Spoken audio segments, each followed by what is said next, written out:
The reservation was for 7 p.m. at Canlis, Seattle's most exclusive restaurant perched on a hillside overlooking Lake Union. Victoria Ashford checked her Patek Philippe watch 6:47 p.m. 13 minutes early. As always, Mom. Do we have to go to another fancy place? Ethan asked from the back seat of her black Mercedes S. At 12 years old, her son already had the weary tone of someone twice his age. It's your birthday dinner, sweetheart. I wanted somewhere special. Special would be pizza and a movie, like normal kids get. Victoria's chest tightened, but she kept her voice steady. You're not a normal kid. You're an Ashford. In the rearview mirror, she watched Ethan's face close off. That familiar shuddering she'd seen more and more lately. Victoria Ashford, founder and CEO of Ashford Innovations, worth $2.3 billion, according to Forbes.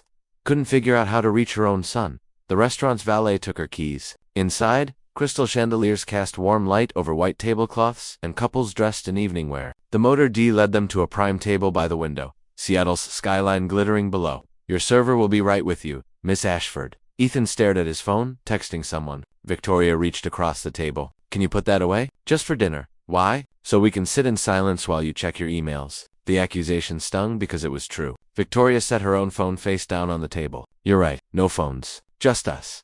Ethan looked skeptical but pocketed his device. They ordered filet mignon for her, salmon for Ethan, though he'd probably barely touch it. The silence between them felt heavy, oppressive. Victoria searched for something to say, some way to bridge the gap that had grown so wide. How's school? Fine. Your teacher said you're doing well in English. Yeah. Made any new friends? Not really. Each answer was a door closing. Victoria felt helpless, a feeling she despised. In boardrooms, she commanded respect. In negotiations, she never lost. But with her son, she was failing spectacularly. The appetizers arrived. That's when Victoria heard Ida Child's laughter, pure and uninhibited, cutting through the restaurant's refined atmosphere. She turned toward the sound.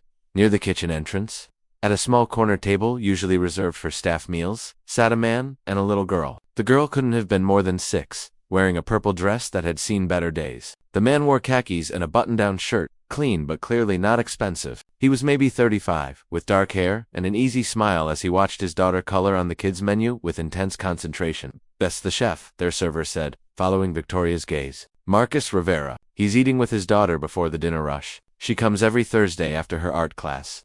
Victoria watched as Marcus leaned over to admire his daughter's drawing, his expression full of such genuine delight that something in her chest cracked. The little girl was explaining something animatedly, her hands flying, and Marcus listened like she was sharing the secrets of the universe. Mom, you're staring.